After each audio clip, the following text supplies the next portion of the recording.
Hello everyone, welcome back to today's video. Thank you so much for clicking on and for staying for the 20 plus minutes that it takes me to create this piece. I hope your day is going well wherever you are in the world. Let's get into it.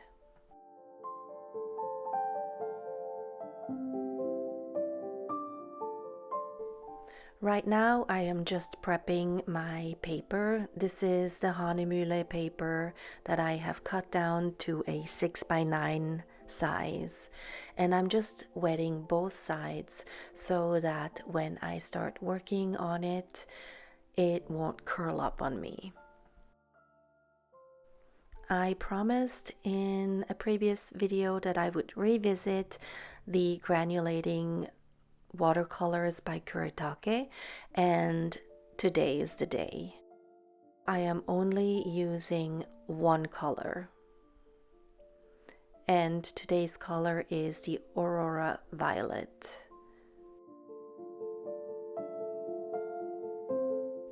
I have taken note from what everybody else was saying, and I have taken the color and diluted it with water. And because there is also water on my paper, the color can now flow freely. My main goal today is trying to figure out what does the color do on its own. How does it behave? How does it change its color? Because that's why we bought it, right? We want those granulations to come through.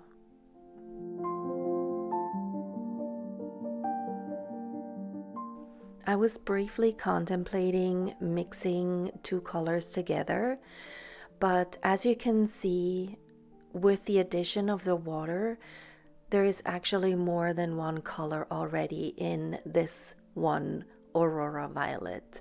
So I am so glad I didn't, because I can really get to know the color and see what it does on its own.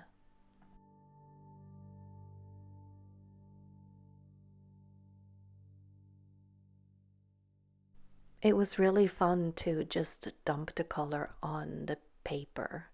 I don't think I've ever done this before other than when I worked with the diluted acrylic paints before. Already I can see two beautiful colors coming through. One is a nice light blue and the other one is this violet, which I really, really love.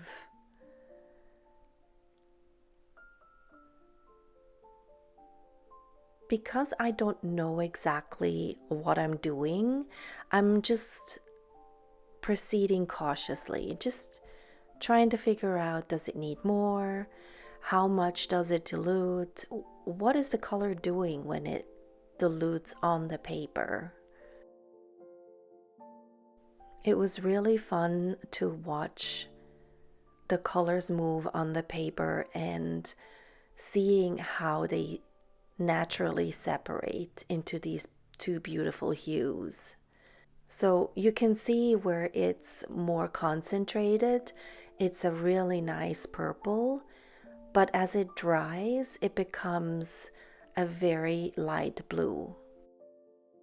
I needed to let it dry for a little bit, but I knew I wanted to move the colors a little bit more. But look what happened after it had sat for a little while. Those colors turned so much brighter and more vivid. I did not expect that.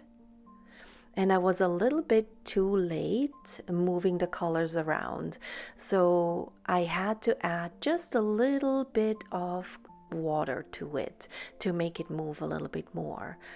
But that ended up in me getting a streak in the middle, and I did not like that. So this footage is me trying to move the color while at the same time trying to get rid of that streak that I had created. This process took quite a bit of time, so I am speeding up the footage here a little bit because it was basically just me holding the paper, waiting patiently for that color to move. And this is where I probably would have had a little bit of an easier time had I not waited until the color was this dry. I ended up shaking the paper and tapping it a little bit on the table, and that kind of broke up that concentrated part of color, and I really liked how it dried in the end. And this is what it looks like in its dry stage. Now is a good time to add the gold because the base colors have dried and won't get disturbed when I am putting the color on top.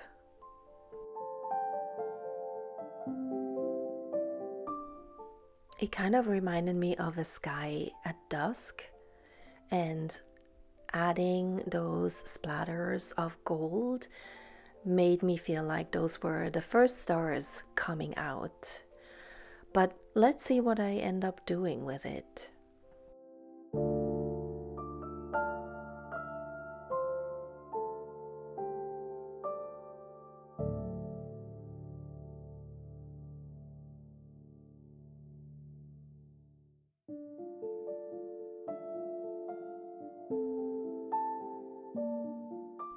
Before I start the doodling process, I always look at the piece and try to figure out, first of all, what direction do I want it to go?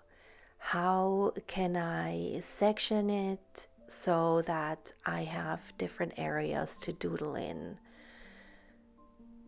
Do I want it to look a certain way, or do I just want to put down some shapes and some lines? The first few lines are always the hardest to put down because you just don't know what you want to do. And that's okay, it's just part of the process. And that can take me quite a while. Initially, I thought maybe I would turn them into flowers, but I've done flowers quite a lot in the past, so I decided to turn them into lanterns.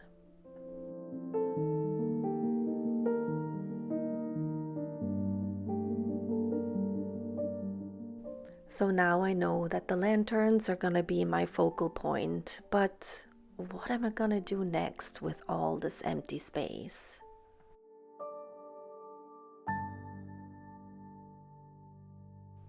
If you've seen my fairy painting video, this might look familiar. I like these stone walls or paths because they're a nice way to divide the page a little bit and section off certain areas.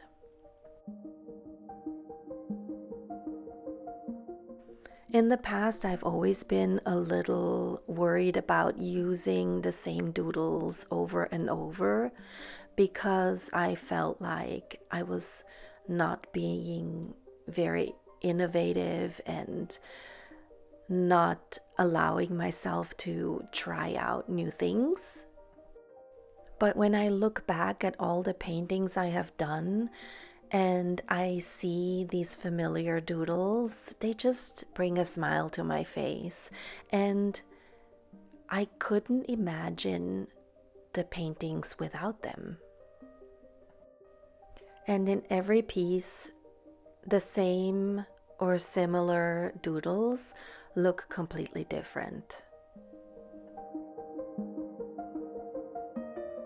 I mentioned that these gold dots reminded me of the stars emerging just as the sun starts to set in the sky, but I wanted to turn them into something different. I go back sometimes and look at my old paintings, and when I really like something that I've done in the past, like the stone wall or the stone path underneath it, I incorporate them again.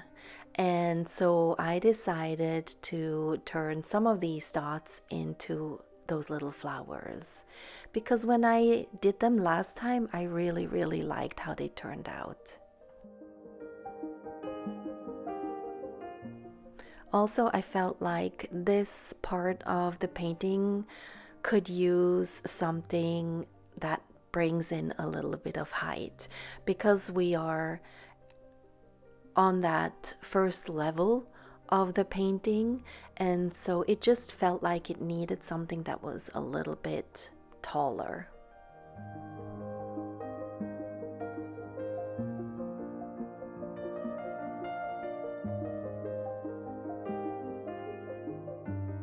And this structure here is also something that I incorporate almost every single time I create a painting. And every time it looks different. So that's another good reason to bring back doodles that you have done before.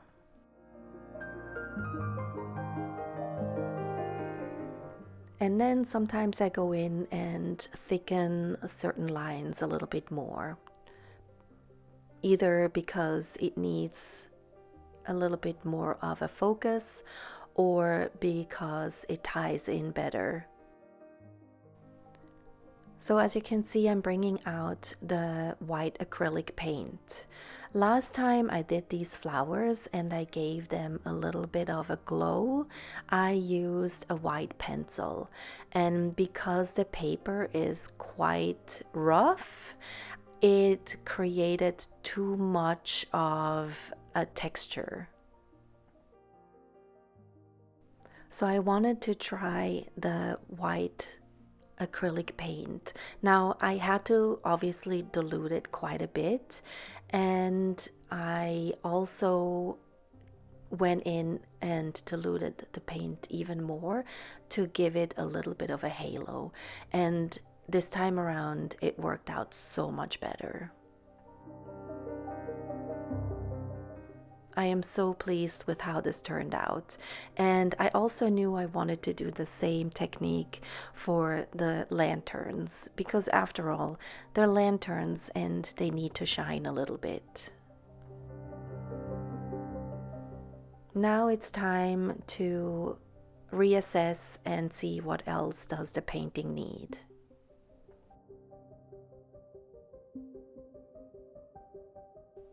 Sometimes I struggle to fill up certain spots. Sometimes I lay down the first lines a little awkwardly, and then I have to go in and quote unquote fix it.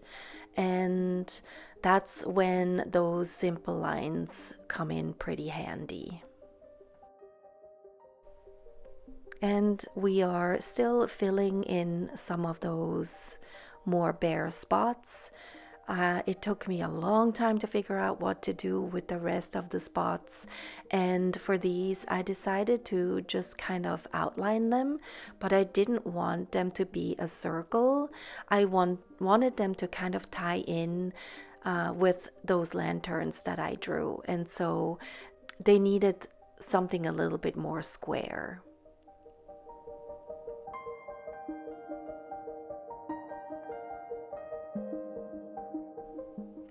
Again, I needed a little bit of height, and so I just decided to connect the lines and made them into, I don't know, what do you want to call those? Glowy bare bushes. I don't know. I have no idea. But I have achieved a little bit of height, and that's what was important. They're not my most favorite part of this painting, but in the end it all worked out.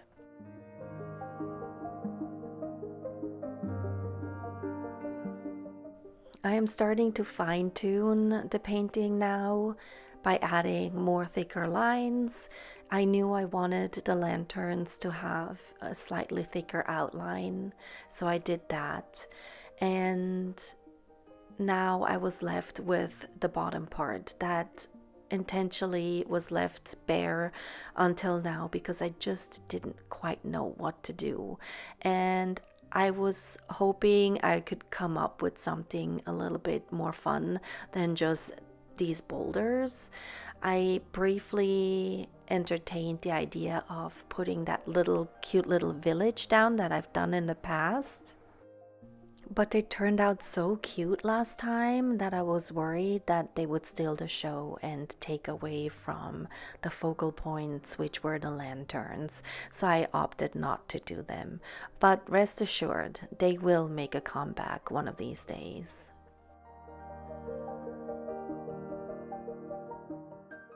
I also extended the pathway up a little bit because I felt like it needed to be connected to that top tier. And then I was sitting and contemplating whether I should use a little bit of the yellow to make those lanterns and the flowers glow a little bit more. And I really liked how the white turned out. So I kind of wanted them to stay white, but in the end I decided to use the yellow glow. And I think it worked out. Normally when I bring in the yellow, I kind of want to bring in another warmer color, but I decided not to for this one. I did add a little bit more orange in the end, but I felt like it was okay because they kind of needed to glow and be the star all on their own. I just love how when I shade in those rocks, how they start to pop off the page, and so I enjoyed giving them a little bit of life. And then I also brought in more of that white acrylic paint that I again had to dilute a little bit just to make them glow on the top a little bit, because we have those lanterns glowing above, so they needed to have a little bit of a glow as well. I did not add yellow to it, and I think that turned out okay, because again, I think it would have taken away from the lanterns and the little flowers above. For a little bit of texture, I decided to add some grass to the top of my rocks. Although when I look at it, it looks like their little hair sticking out, but if you look closer, you can see that it's supposed to be grass. I wanted a little bit more texture on these lines up top, so I added some gold.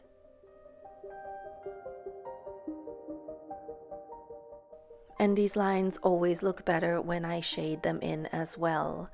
And I start with a lighter color and then I gradually make it darker as I go.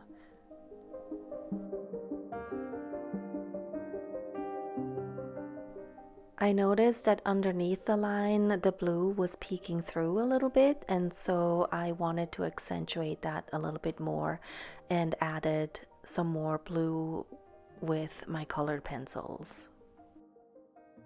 And this is why I like when the background initially is not as dark, because I can go in and accentuate certain parts or highlight certain parts much easier.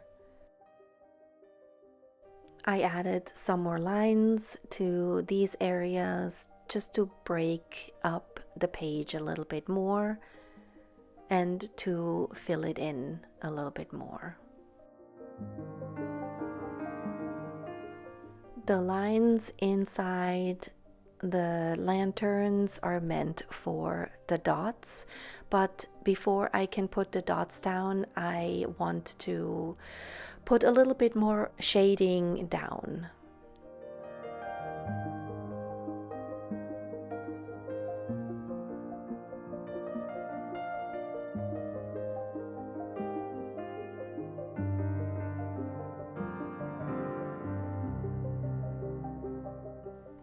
I feel like we're almost there, and now I can just finish the piece off by putting my dots down.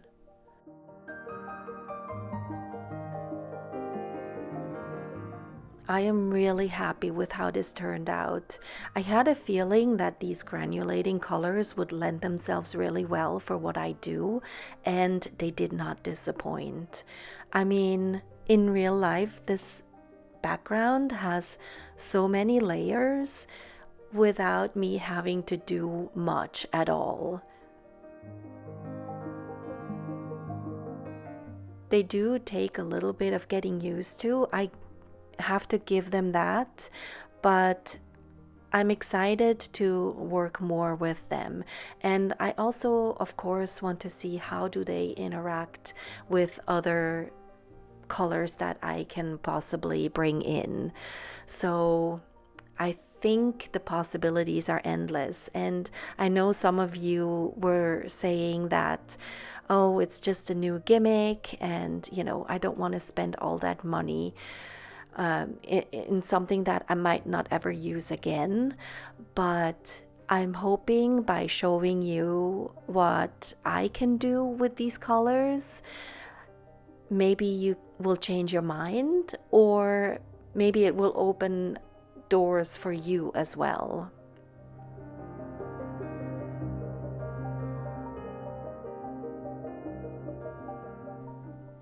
I think it's important for me to mention as well that I am not affiliated with Kuretake whatsoever. I bought these paints with my own money, and I am not promoting them one way or another. I just like to try out new things and see what I can do with them.